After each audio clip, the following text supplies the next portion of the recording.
which you have in front of you and which will also display behind us here. You can also access it on our website, www.state.gov. As you all know, this is the annual report that highlights our enduring commitment to making post-conflict communities safer and setting the stage for their recovery and their development. To do that, I am very pleased to introduce today Dr. Bonnie Jenkins. She is our Undersecretary for Arms Control and International Security. Dr. Jenkins will make some remarks at the top. We also have with us today Acting Assistant Secretary Karen Chandler, who is prepared to take your questions. After that, we'll then go to our regularly scheduled programming. So with that, Undersecretary Jenkins. Great, thank you. I hope everyone can hear me. Great, thank you, and good afternoon. I just want to thank Ned for your great introduction. And today I have the pleasure to release the 21st edition of To Walk the Earth in Safety, or as we call it, TWEES. The annual report of the U.S. Conventional Weapons Destruction Program, and I'm going to show it to you to make sure everyone gets a chance to see it.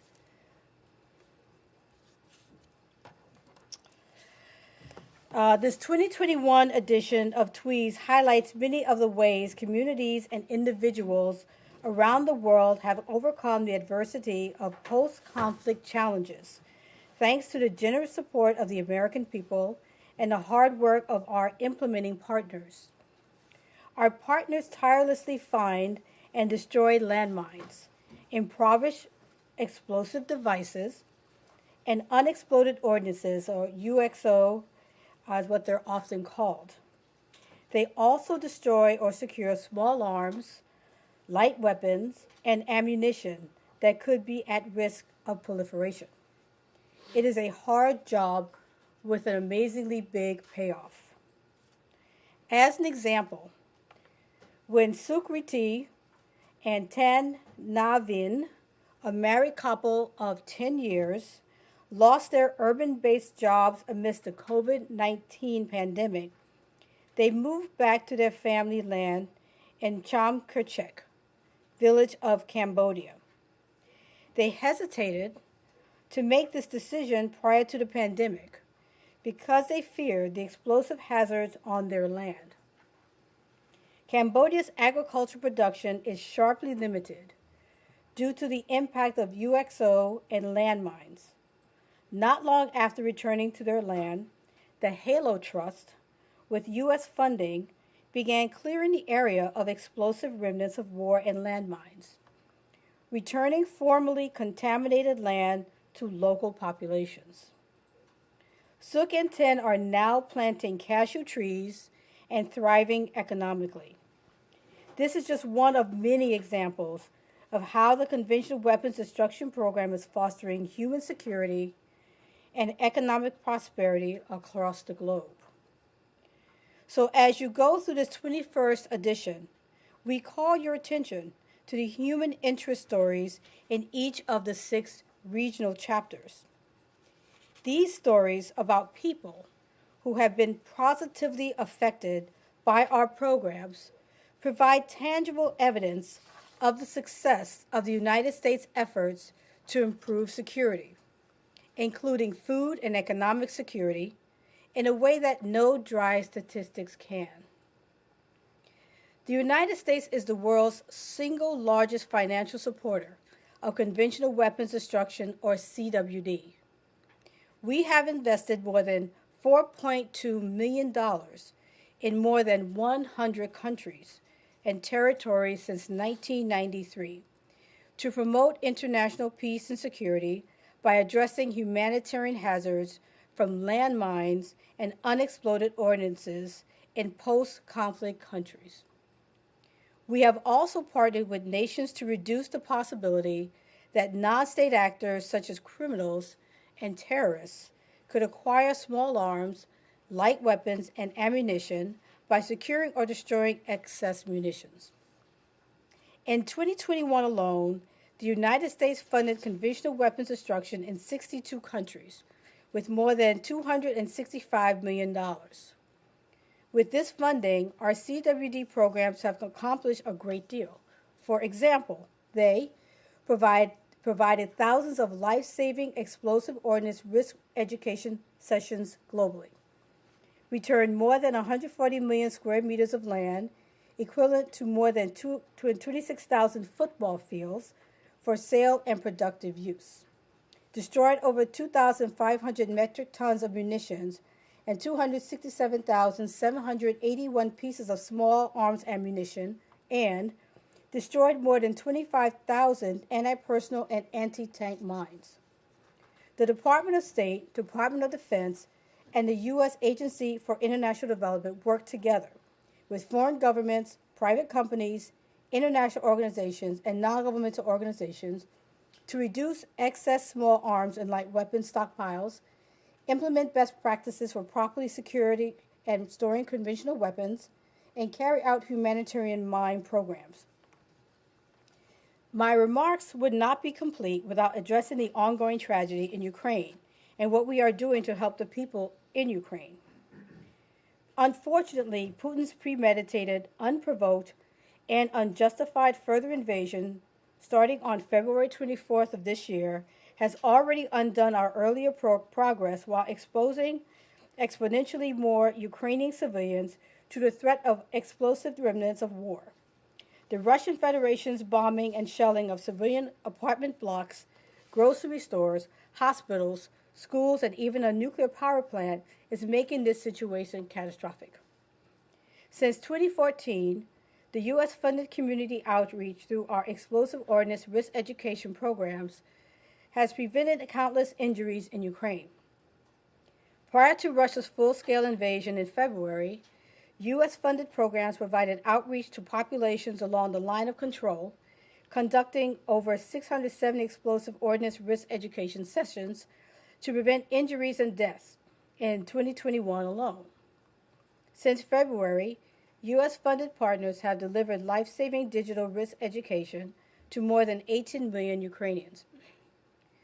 This information, disseminated via social media platforms and sometimes even in person at air raid shelters, is helping to prevent further injuries to Ukrainians as Russia litters Ukraine with UXO and landmines as part of its unprovoked and seamless attacks. The cleanup from Russia's indiscriminate attacks will take many years and a well-coordinated international response. The United States is dedicated to supporting efforts to help the people of Ukraine rebuild their lives safe from the threat of Russian bombs. In conclusion, when we recount our progress in 2021, we need to remember that our successes are not just about things, such as landmines, UXO, and small arms.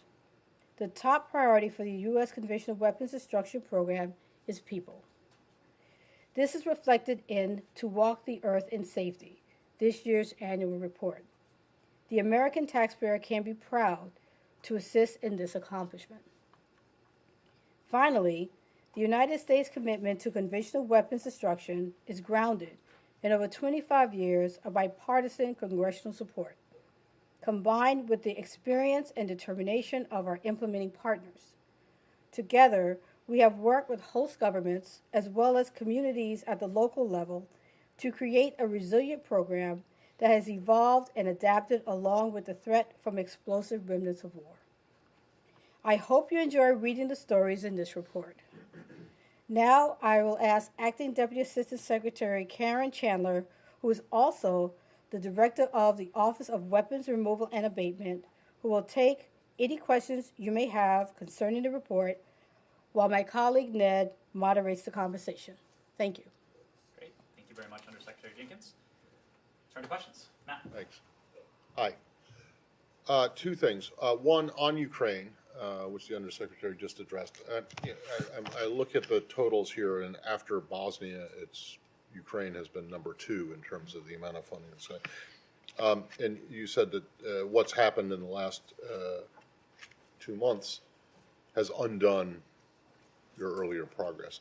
I realize that it's not over yet, and you don't know, but I mean, has all of the progress been undone?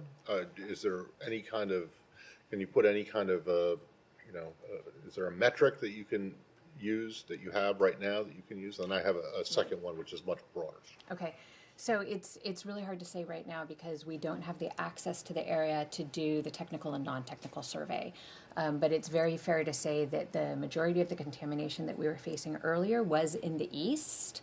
And that is, of course, where the heaviest contamination is right now again. So the areas that we had cleared in the east are now recontaminated, and then now we're Russia has been adding to that with contamination in other areas around the entire country.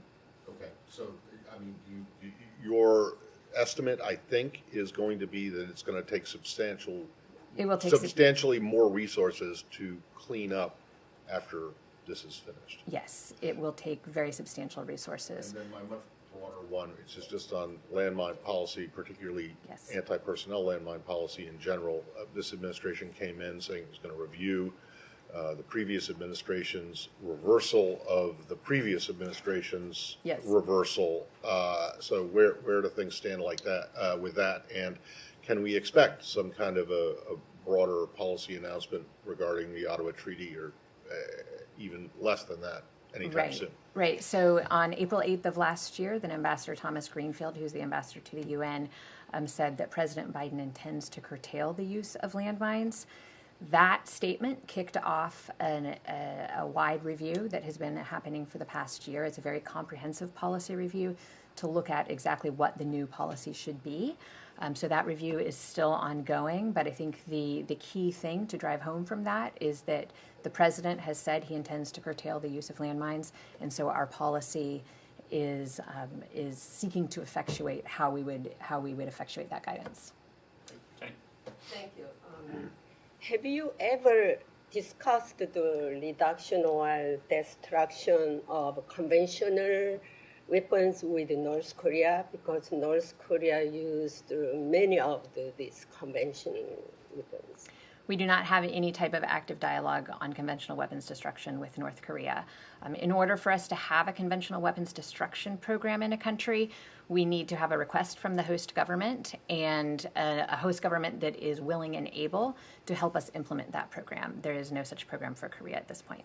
May I ask to Undersecretary Jenkins?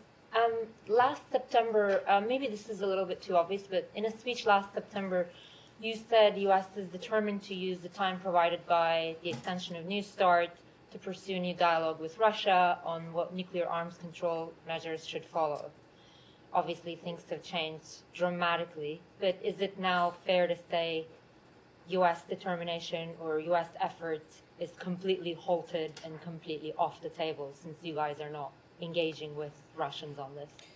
Thanks for the question. I think what you could say is that right now we're not able to have a dialogue with Russia because of the situation that we're facing, where they, went into Ukraine and, in the unprovoked way in which they did. So you can say that we're not having that conversation. However, there remains work going on in the U.S. to when that time comes that we can start engaging them again. The interest is not going away. We still have important things to address, including another START treaty. But right now, we're just not in a position where we can have those kind of discussions. Any other questions for our guest speakers? Okay. Thank you both very much. Congratulations. Thank you. Thank you. Thank you. I do have a couple additional elements at the top, and then I promise we will take your questions. First, as Russia's forces have retreated over the past few days, the world has been shocked by the horrifying images of the Kremlin's brutality in Bucha and other cities near Kyiv. Civilians, many with their hands tied, apparently executed in the streets, others in mass graves. We are seeing credible reports of torture, rape, and civilians executed alongside their families. There are reports and images of a nightmare litany of atrocities, including reports of landmines and booby traps left behind by Putin's forces to injure even more civilians and slow the stabilization and recovery of devastated communities after they failed in their objective and withdrew. In keeping with its long track record of accusing others of its own heinous acts, the Kremlin issued a baseless and shameless denial of what we can all clearly see in Bucha and throughout the liberated towns of Kyiv Oblast, towns like Irpin and Hostomel. The United States has long warned that Putin's forces were likely to commit atrocities as part of their aggression. We have seen the catastrophic images of devastation from Mariupol, reports of tens of thousands abducted or deported by Russia's forces, and shocking descriptions of rape, assault, and murders perpetrated by Russia's forces in the towns and cities the Kremlin cynically claimed they were liberating. As Secretary Blinken reiterated yesterday, we have previously assessed that members of Russia's forces have committed war crimes. The images we have seen and reports we have heard suggest these atrocities are not the act of a rogue soldier. They are part of a broader, troubling campaign. We also see more names added to the lists of journalists killed while working to ensure we all know the truth of this brutal war. Those responsible for atrocities must be held accountable, as must those who ordered them. They cannot and will not act with impunity. We are tracking and documenting atrocities and sharing information with institutions working to hold responsible those accountable. We are pursuing accountability, supporting international accountability mechanisms and NGOs documenting human rights abuses. Right now, at the request of the Prosecutor General of Ukraine, the United States is supporting a multinational team of international prosecutors to the region to directly support the efforts of the Prosecutor General's War Crimes Unit to collect, preserve, and analyze evidence of atrocities with a view towards pursuing criminal accountability. We must not become numb, as you heard from the Secretary yesterday, to the realities of Putin's brutality. The terrible death and destruction wrought by the Kremlin's forces is going to continue as long as Putin continues this senseless, unprovoked war. We know already this war is a strategic failure for Russia. Putin has failed to achieve his objectives and shown his weakness. The Russian Federation's military has dramatically underperformed, and Putin continues to devastate his country's economy, its financial system, and its global reputation. In spite of their failure, the Kremlin is doubling down in its brutal and indiscriminate war that it cannot and will not win. We condemn the Kremlin's long history of forcibly conscripting residents of Russia-occupied Crimea and those living in Russia-controlled areas of Ukraine.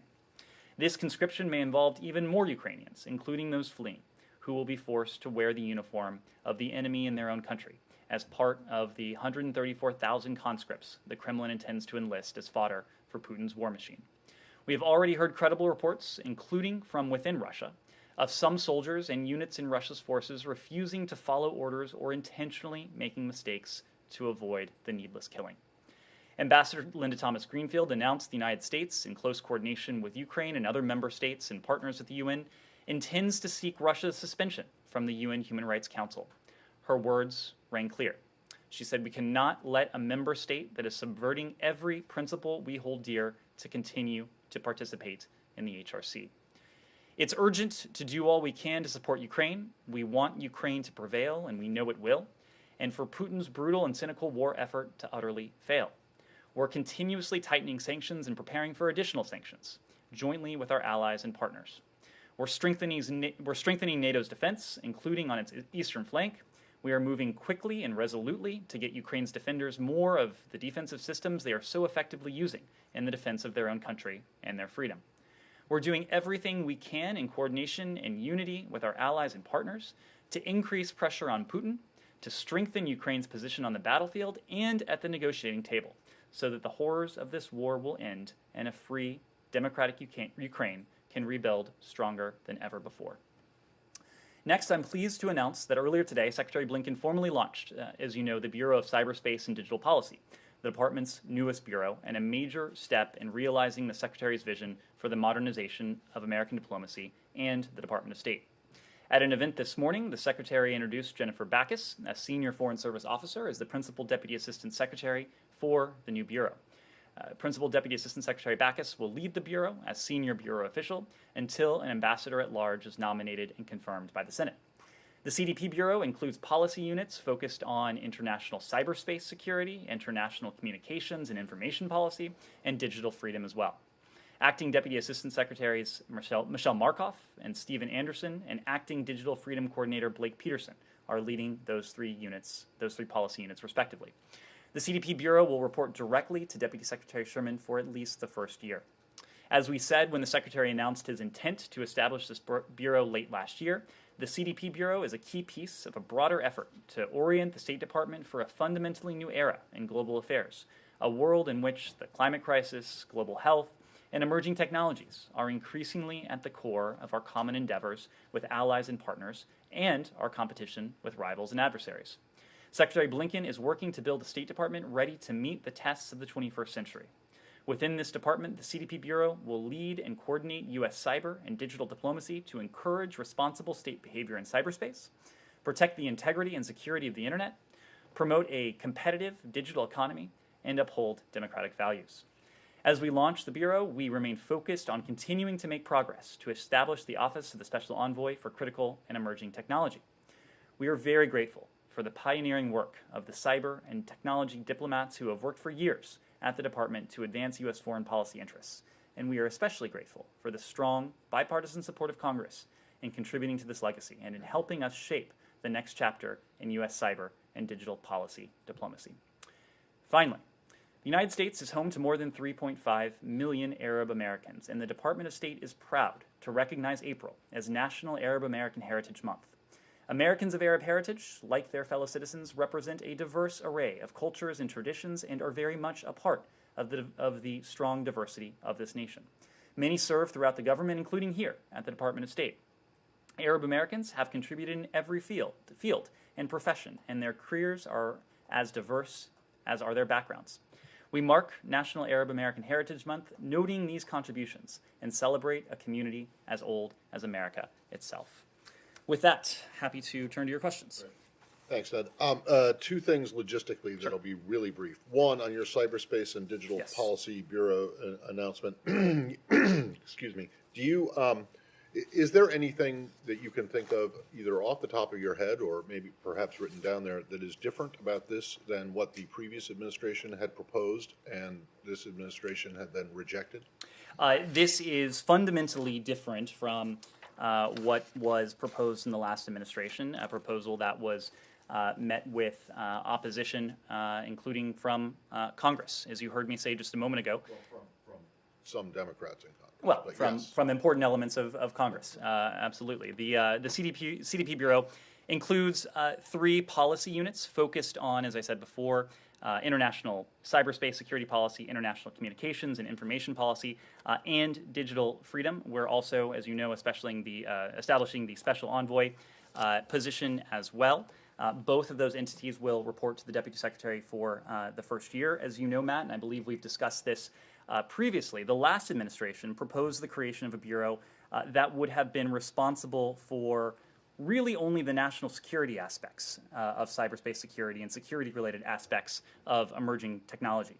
Their proposed CSET, the Cyberspace Security and Emerging Technology Bureau, would have been placed under the Undersecretary for Arms Control and International Security, under Dr. Jenkins in this case, and focused primarily on the security-related aspects of cyberspace. This is, as I just detailed, quite different. This merges the security, the economics, the values aspects of cyberspace into a single bureau to ensure that we have an approach across these 3 realms that is integrated and coordinated and represents the values and the interests of our blended security, economic, and human rights interests. Meanwhile, the Special Envoy's team will provide expertise to develop and coordinate international policy on priority emerging technologies and drive forward the technology partnerships towards those cross-cutting objectives. Okay, so you would say that this is broader and than what had been previously proposed, and is not just adding another layer of bureaucracy. It is broader. It incorporates fundamental aspects that were not contemplated in CSET. It is given an increased priority with this building reporting directly to the Deputy Secretary for at least the first year. Secondly, you said you mentioned that you're supporting multinational something or other. Mm-hmm. I can't read my notes here. In terms of war crimes prosecutions, at the request of the Ukrainian Prosecutor General. Can you be a little bit more explicit about what that support is? Is it money? Is it people? And is this not part of what had been previously announced, or is this something new? Because, over the course of the last couple of weeks, there have been additional tranches of assistance, some of which have included things somewhat like this. So. That's right. So to take a step back, since we have been discussing the atrocities and now the assessed war crimes that Russia's forces have committed in Ukraine. We have focused on shining a spotlight on what is transpiring before our very eyes, but then also on our efforts together with our allies and partners to promote and to ensure accountability for all those responsible for perpetrating these horrific crimes or atrocities in the first instance, but also anyone who may have ordered them. And there are a number of accountability mechanisms that are ongoing right now. As we mentioned, the Prosecutor General of Ukraine, this individual has a war crimes unit that has been established. He is putting together criminal cases, and we're supporting that, but that is not the only venue. We're supporting NGOs, U.S. grantees in this case.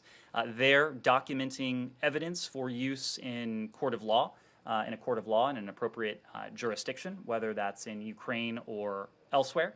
As you know, at the Human Rights Council, we helped create this commission of inquiry that is also undertaking an important effort to document, analyze, memorialize with an eye towards accountability.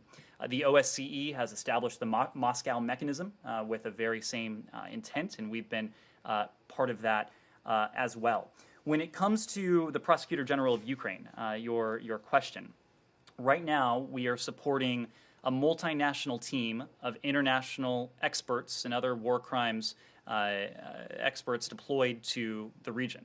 This interdisciplinary team includes American experts and is directly supporting efforts of Ukraine's Prosecutor General War Crimes Unit, an effort that entails collecting, preserving, analyzing evidence of atrocities with a view towards pursuing criminal accountability.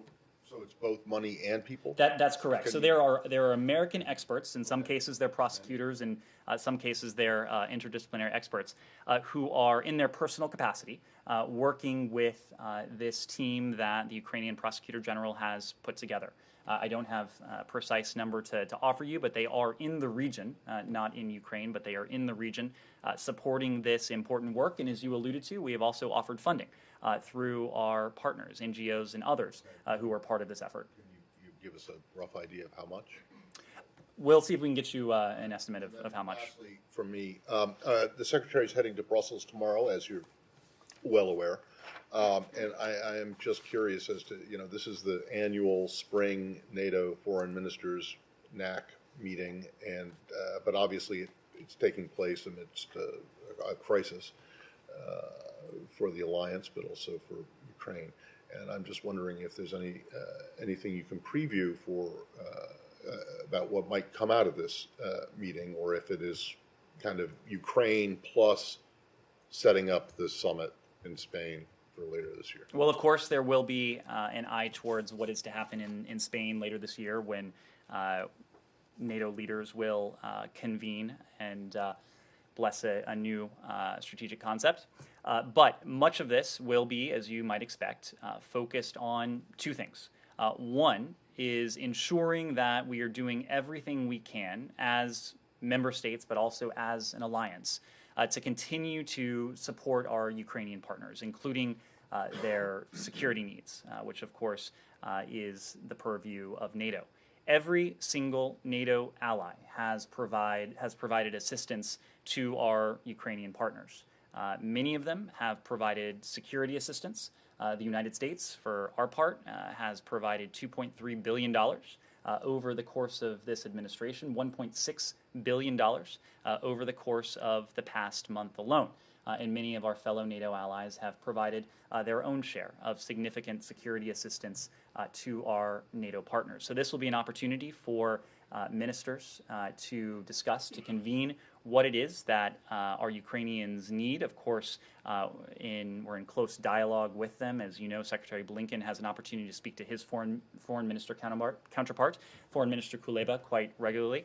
The Secretary of Defense, I believe today, just spoke to his Ukrainian counterpart. Many of our NATO allies are just as actively engaged with their foreign minister and defense minister counterpart in Ukraine. So we'll have an opportunity to compare notes, what more we might be able to do, marry that with the needs we recognize that the Ukrainians have.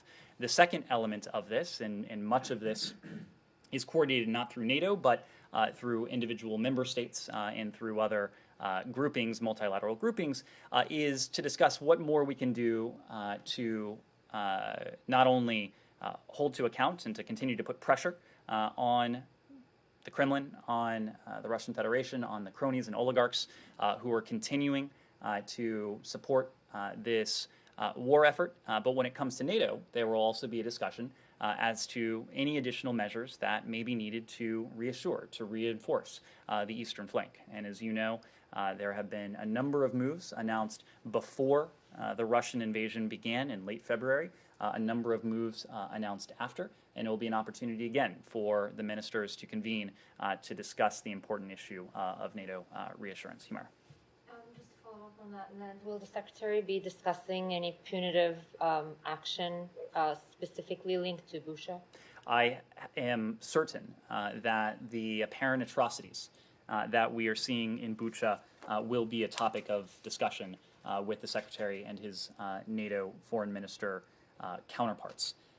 These images that we've seen over the past 24 hours, they are searing, they are painful, they are equally a reminder of why we must continue to support our Ukrainian partners and why we must continue to hold to account those who are ultimately responsible for these apparent atrocities, these war crimes, these heinous acts.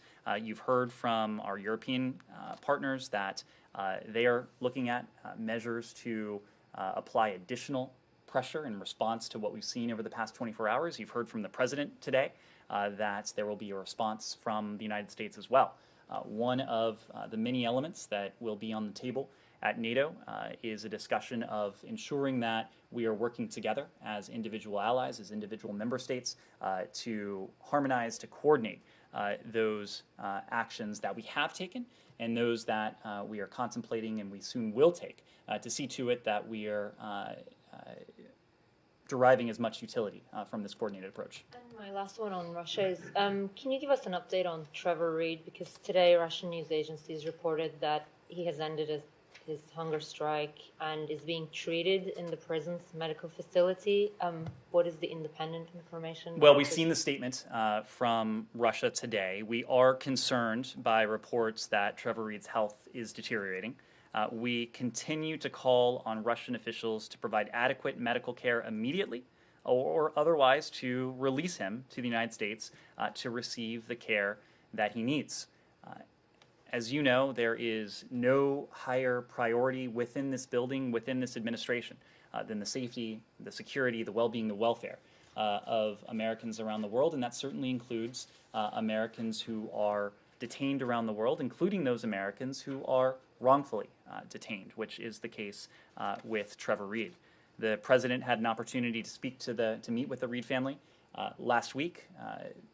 Ambassador Carstens, Secretary Blinken have also had opportunities to meet and to speak with the families of detained Americans, including Paul Whelan and Trevor Reed in the case of Russia.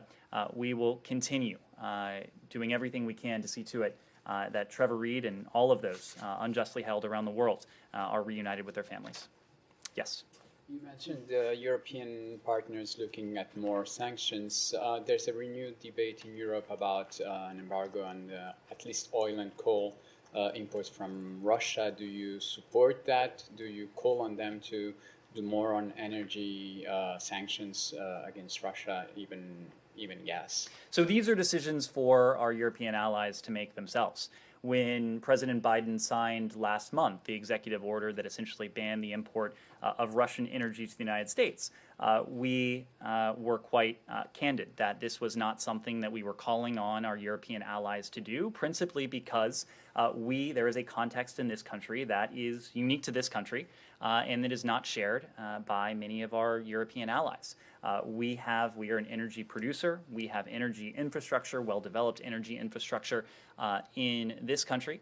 And so we are able to take steps and to do things that other countries around the world are not able to do.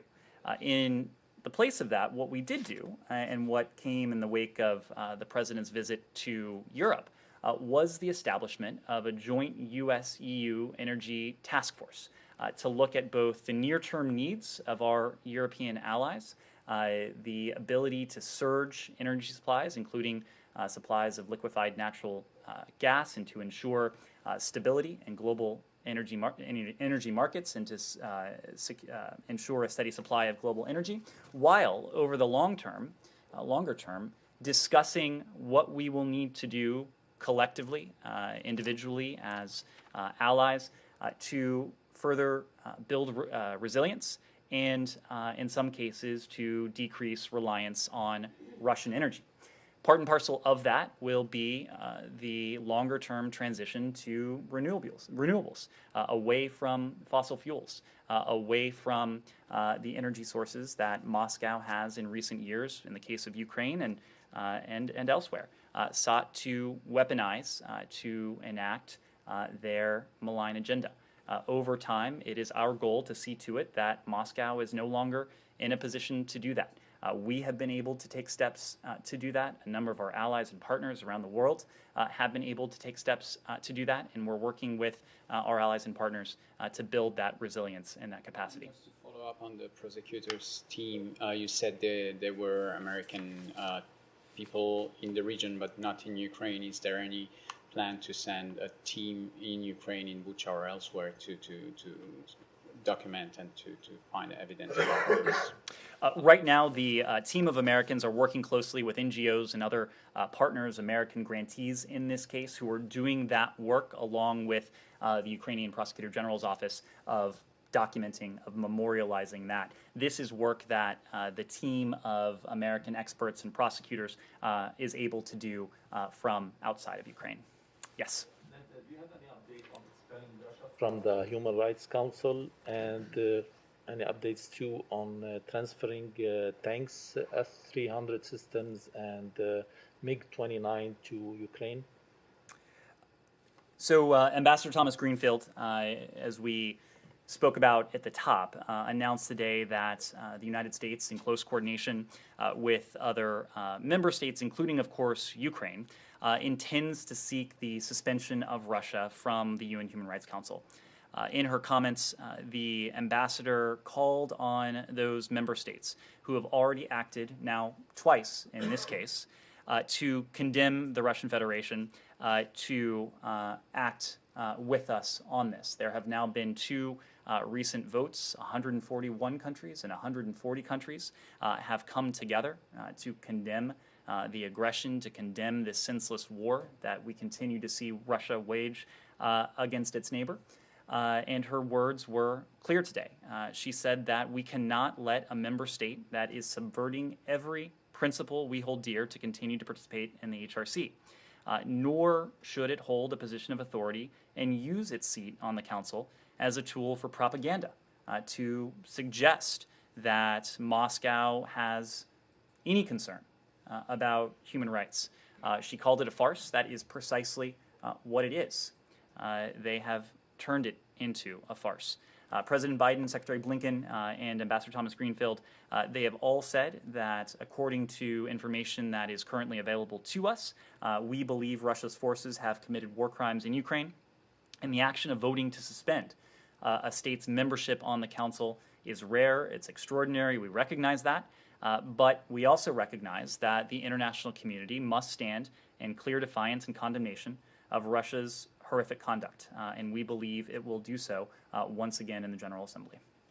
Do you have the votes necessary to expel them out, do you think? It is something we are discussing with Ukraine, with other member states in the UN system. Twice now in recent weeks, we've seen the vast majority of the UN's member states stand up in clear contravention of what Russia is doing. It is something that we'll continue to discuss, but as we've heard, there has been widespread, strong condemnation of this conduct, and this would be the next natural step. And do you have anything on the tanks, the S-300 and the MiG-29? What we've said is that we are providing our Ukrainian partners, together with our allies and partners, many of whom are doing the same, with precisely what they need to take on the threat they are facing from Russia. So you have heard us speak to any number of systems, surface-to-air systems, anti-aircraft systems, anti-tank systems, broader anti-armor systems, unmanned aerial systems, including drones, including the Switchblade drones that the Department of Defense has spoken to. We have provided a litany of those systems and assets that we are providing to Ukraine, in addition to the lump sum of $2.3 billion that has been allocated over the course of this administration, including $1.6 billion in the last month alone. There are some systems and capabilities that we're speaking to publicly, but we can. What we're doing is ensuring that our Ukrainian partners have precisely those systems that they need, and in many cases, those on which they're already trained. Yes? Off-topic, cyber-related question. Sure. Last week, the Bradley International Airport in Connecticut was hit with a cyber attack. A Russian group was ID'd as likely to have carried that out. Has state or the interagency seen any other attacks on U.S. critical infrastructure since then? Is that something you can... Since then to... Sorry, what was the last question? Since that attack at Bradley, has state or the interagency seen any similar attacks on U.S. critical infrastructure? So I do not believe, and I would refer you to law enforcement, but there has been any attribution for the specific incident that you're referring to. But the president last month did warn, and you heard from Ann Neuberger as well, the White House National Security Council senior cyber official, of our concern that Russia may seek to use its significant cyber capabilities to go after American interests, including interests here in this country. I'm not in a position to speak to or provide any additional details today, but we're working very closely with industry, knowing that cybersecurity is not something that the federal government can do on its own. It absolutely has to entail a partnership between the federal government and the private sector. There have been briefings with the private sector. The president has very publicly encouraged the private sector to ensure that its cyber defenses are up to date and that they are moving full speed ahead. So we'll continue to do that, and if we have any additional information to share, we will. Jenny.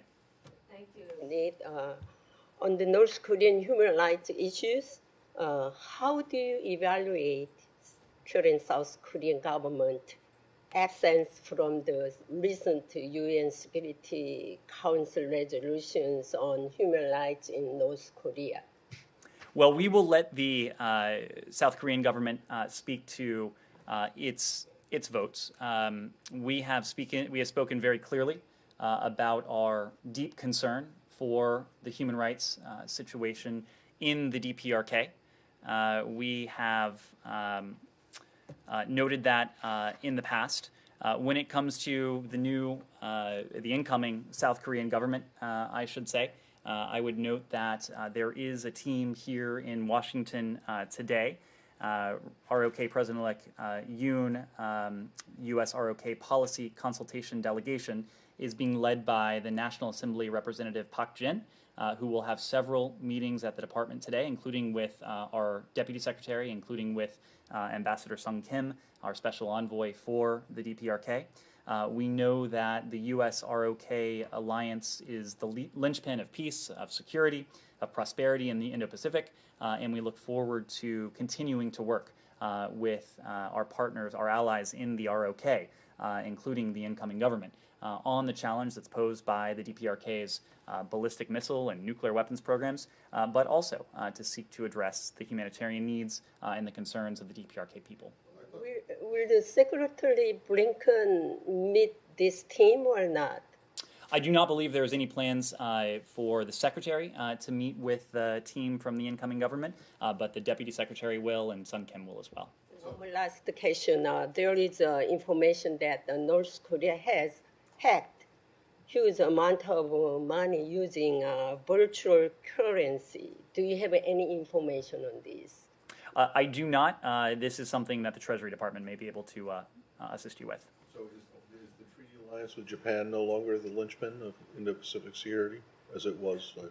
Or are they both? Are they're two? There's the cornerstone and there's a linchpin, and there's been no change in our policy. Thank you, Ned. Two questions, one on North Korea and one on Hong Kong. First, you mentioned Ambassador Sun Kim. He's supposed to have a meeting with his Chinese counterpart. Could you just say, is the U.S. satisfied with China as a partner in denuclearization of the Korean Peninsula recently? China was not part of the joint statement out of the UN after the March 24 ICBM launch. Can you preview at all what Ambassador Kim will be discussing with his Chinese counterpart? Will he be seeking Chinese support for new UN Security Council resolution against DPRK?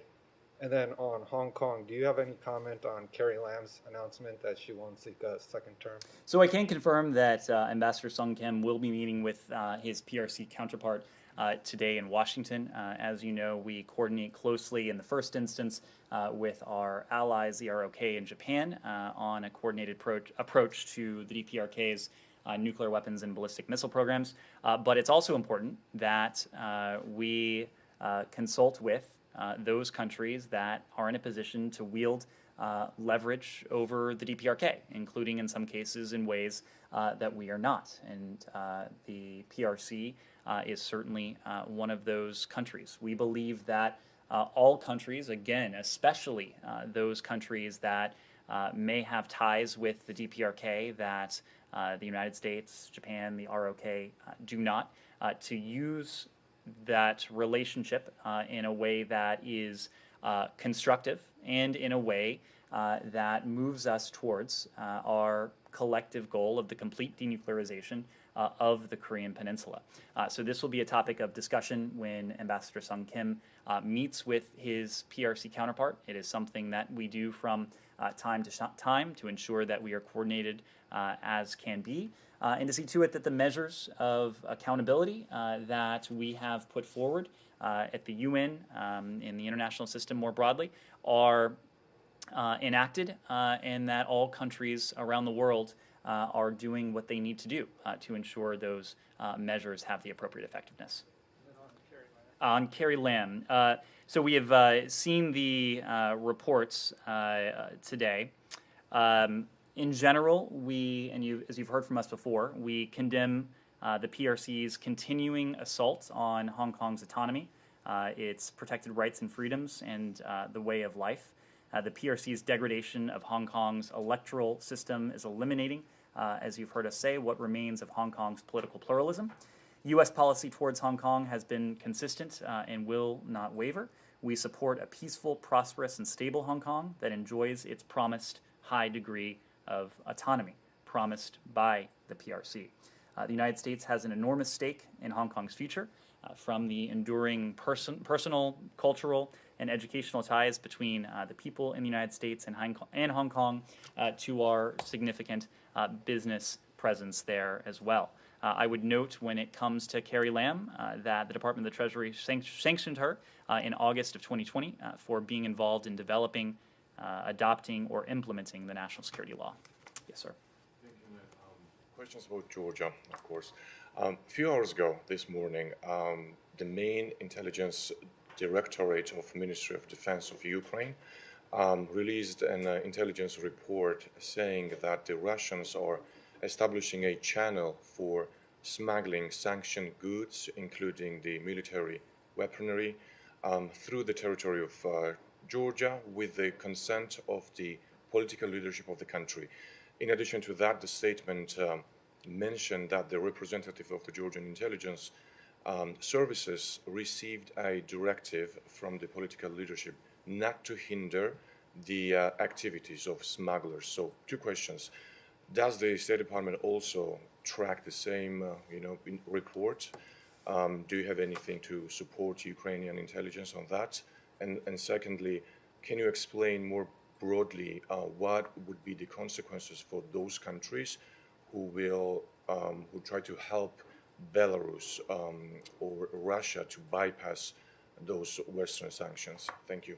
So I'm not in a position to substantiate or to speak to the allegation you mentioned. We've talked about this last week, but the people of Georgia have relatively fresh memories of what it means to be on the receiving end of Russian aggression, including Russian attempts to wrest away sovereign territory. We have seen the people of Georgia, the government of Georgia, stand with the international community, including in important votes in the UN in opposition to what we are seeing the Kremlin undertake in Ukraine. We've been in close contact with our colleagues in Georgia on the ongoing situation and will continue to be in close contact with them. Without speaking to any particular country, we have made the point that those countries who seek to circumvent the sanctions that the United States and our allies and partners around the world have enacted, or those countries who otherwise seek to support the war effort, the Kremlin war effort, by providing Russia with financial backing, with supplies, with weapons, they will face consequences. They will face consequences for attempting to skirt sanctions or for undertaking any actions that would otherwise aid Moscow's war effort. And just to follow up on the coordination on the prosecutorial level that you mentioned in the beginning, if I understood correctly, regional countries are also participating in that effort, That's right? Do you have any information as of now if Georgia also participates in that effort? I will leave it to the Georgian government to discuss how they might be supporting the effort towards accountability, to hold accountable those in Russia and those Russian forces in Ukraine who are responsible for these atrocities and war crimes. Yes? I have a question about the nuclear negotiations with Iran. For weeks now, and since the pause in the Vienna talks, you've been saying that a deal is within reach, is close, but there are issues still outstanding, and there's been progress made, but the ball is in Iran's court that they have to make this a political decision. Well, today your Iranian counterpart said exactly the same thing, that the ball is in the U.S. court. I noticed that. How much longer are these weeks going to go on, and how much longer are you going to be kicking the ball back and forth? Well, I don't know that this is what you might consider a genuine kicking of the ball back and forth. And I say that because anyone involved in the talks knows precisely who has made constructive proposals, who has introduced demands that are unrelated to the JCPOA, and how we reached this current moment. That said, it has been our consistent position. We won't negotiate these issues in public. We still believe there is an opportunity to overcome our remaining differences. On the question of time frame, this is something we've discussed at length before. We continue to believe, as of April 4th, today, 2022, that a mutual return to compliance would be in our non-proliferation interests, in our broader national security interests. That is because today, and for as long as this remains the case, a mutual return to compliance would again place verifiable, permanent limits on Iran's nuclear program, in the vernacular, to put Iran's program back in the box, in a way that would be to our benefit and to the benefit of not only our European allies, who are also members of the P5+1, but to the broader international community. Now, Iran, since 2018, when the last administration walked away from the Iran deal, has made significant advancements in its nuclear program. And the continued pace of those advancements is slowly chipping away at the non-proliferation benefits that a mutual return to compliance with the JCPOA would convey to us and to our allies and partners around the world. As soon as it is no longer in our interest, that is to say, as soon as Iran's advancements in its nuclear program go beyond the non-proliferation benefits that we would otherwise accrue from a mutual return to compliance, that is when the deal would no longer be in our interest, and we would pursue other means of seeing to it that Iran cannot ever obtain a nuclear weapon. Well, you have been saying this about Iran's progress in its nuclear activities, about its enrichment, but it seems like either the weeks are getting longer, are being extended, or have they slowed down their progress maybe to give time? I don't know. I'm not in a position to offer an assessment of Iran's nuclear advancements from here beyond saying that when the deal was fully in effect at the outset of the deal, Iran's breakout time was close to a year. It went from a small handful of months before the deal to about 12 months when the deal was fully in effect. And we know from our experts in this building, we know from our experts in the intelligence community, we know from our experts within the IAEA that Iran was abiding by its commitments under the JCPOA and the protocols that were in place to verifiably and permanently prevent Iran from ever obtaining a nuclear weapon were working. Now, since 2018, Iran has been in a position to accelerate its nuclear program in ways that would have been barred, would have been prevented by the JCPOA when it was in full effect. And with that, Iran has been able to shrink that breakout time from where it started to a point where we can measure it in weeks rather than months. To us, that is unacceptable as a long-term proposition. The only long-term proposition that is acceptable to us is the fact that Iran must never be allowed to obtain a nuclear weapon. As I said before, we continue to believe that the best means to achieve that right now is through a mutual return to compliance with the Iran deal. Eventually, that will no longer be the case when the Iranian nuclear program goes beyond the point at which the JCPOA would still work to our advantage. One last one. Is the PMD, the possible military dimension, clarification of that issue, a precondition to moving on to the deal, or could that be something that can happen afterwards if JCPOA is revived? We, as you know, defer to the IAEA on these questions. The IAEA must be satisfied in terms of what it needs from Iran. Yes. Is there a diplomatic path forward to resolve Russia's blockade of Ukrainian ports so that the food supplies could be released? Well, we know that there has to be one. We know that the implications of President Putin's war on Ukraine have been dire in terms of food security. He has launched a war between two of the world's largest producers of food supplies and fertilizer, for that matter, while disrupting the supply chain, while targeting ships that in some cases have been carrying agricultural products. We were just in North Africa last week, and there are countries in that region who import more than half of certain commodities, including food supplies, from Russia and in some cases Ukraine. And so the fact that President Putin has launched this war has not only devastated the people of Ukraine, it has not only had a devastating effect on the Russian people, those who are fighting and dying in Ukraine, but those who are suffering the consequences of the measures that the international community has put forward. But this is, in many ways, a conflict that is being felt around the world because of the rise in commodity prices, including the rise in food prices as well.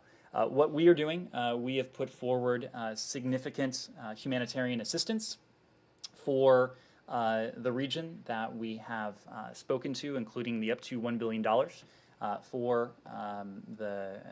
for Ukraine and for those in the region who have been affected by this. But we also have a program called Feed the Future, and together with Congress, we are working to ensure that that program, which seeks to ensure greater resilience over time to price shocks, especially when it comes to food prices, is funded, is able to help both the current situation and with the situation over the longer term. There has been about $11 billion that we are working with Congress to fund in that program. Yes. Thank you. Ned, one more talking about the South Koreans and U.S. Policy consultation delegations is said, they said to be discussing a comprehensive strategic alliance with the United States. What is the core of a comprehensive strategic alliance meaning? I mean, they said that. Comprehensive strategic alliance. I see. Well, I can't speak to what to that particular reference, but obviously I can say that the ROK is an important treaty ally of ours, and we work together as allies to take on both the threats and the opportunities that are presented in the Indo-Pacific region. When it comes to the former category, there is no greater threat, as we've said, to international peace and security, and especially acute in the region than the DPRK's ballistic missile and nuclear weapons program. We work very closely with the ROK on that. We do so bilaterally in terms of our alliance relationship. We also have emphasized the trilateral role, working together with our Japanese and South Korean allies on this urgent challenge. I think we discussed last week that Secretary Blinken last had an opportunity to meet with his ROK and Japanese counterparts in Hawaii late last year in the trilateral format. Deputy Secretary Sherman often engages with our allies in the trilateral format as well, and Sung Kim does as well. Today, in addition to her meeting with the team from the incoming ROK government, Deputy Secretary Sherman will also have an opportunity to speak to the Deputy Foreign Minister of Japan, Deputy Foreign Minister Mori, which I think just underlines the emphasis we have both bilaterally and trilaterally on coordination with the ROK in Japan. Okay, final question?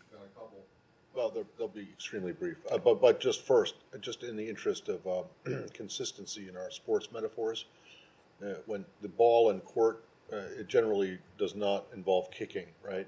Basketball, volleyball, sure. Tennis, sure. Right? It's hitting or throwing, not kicking.